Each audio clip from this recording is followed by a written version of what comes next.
ভারতের হামলার পর কি জবাব দেবে পাকিস্তান? সামনে চারটি বড় প্রশ্ন। ডিবি বাংলা নিউজের সাথে রয়েছি আমি শম্পা হোসেন।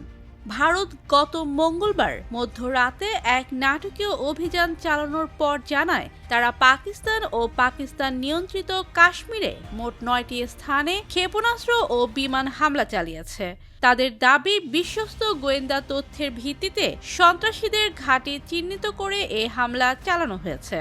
ভারতীয় সময় গভীর রাত ১টা ৫ মিনিট থেকে ১টা ৩০ মিনিট গ্রিনিচ সময় মঙ্গলবার সন্ধ্যা ৭টা ৩৫ মিনিট থেকে ৮টা পর্যন্ত মাত্র ২৫ মিনিট স্থায়ী হয় এই হামলা। এর ফলে পুরো অঞ্চল কেঁপে ওঠে এবং বিস্ফোরণের প্রচণ্ড শব্দে ঘুম ভেঙে যায় স্থানীয় বাসিন্দাদের। পাকিস্তান দাবি করেছে মাত্র ৬টি স্থানে হামলা হয়েছে।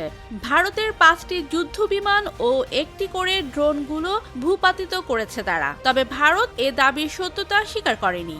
ইসলামাবাদ জানায় নিয়ন্ত্রণ রেখা বরাবর ভারতীয় বিমান হামলা ও গোলাবর্ষণে ৩১ জন নিহত ও ৪৬ জন আহত হয়েছেন।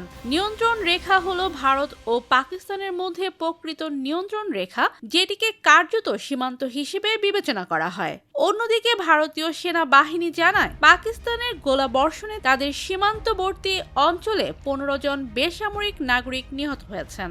গত মাসে ভারত নিয়ন্ত্রিত কাশ্মীরে পেহেলগামে পর্যটকদের ওপর প্রাণঘাতী সন্ত্রাসী হামলার পর এই তীব্র উত্তেজনা বৃদ্ধি পায়। ফলে পরমাণু শক্তিধর দুই প্রতিদ্বন্দ্বী দেশের মধ্যে উত্তেজনা এক নতুন বিপজ্জনক উচ্চতায় পৌঁছেছে।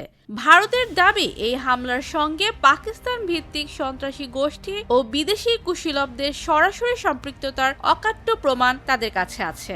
তবে পাকিস্তান এই দাবি সরাসরি অস্বীকার করেছে। ইসলামাবাদ বলেছে ভারত এখনো পর্যন্ত তাদের দাবির পক্ষে কোনো প্রমাণ উপস্থাপন করেনি।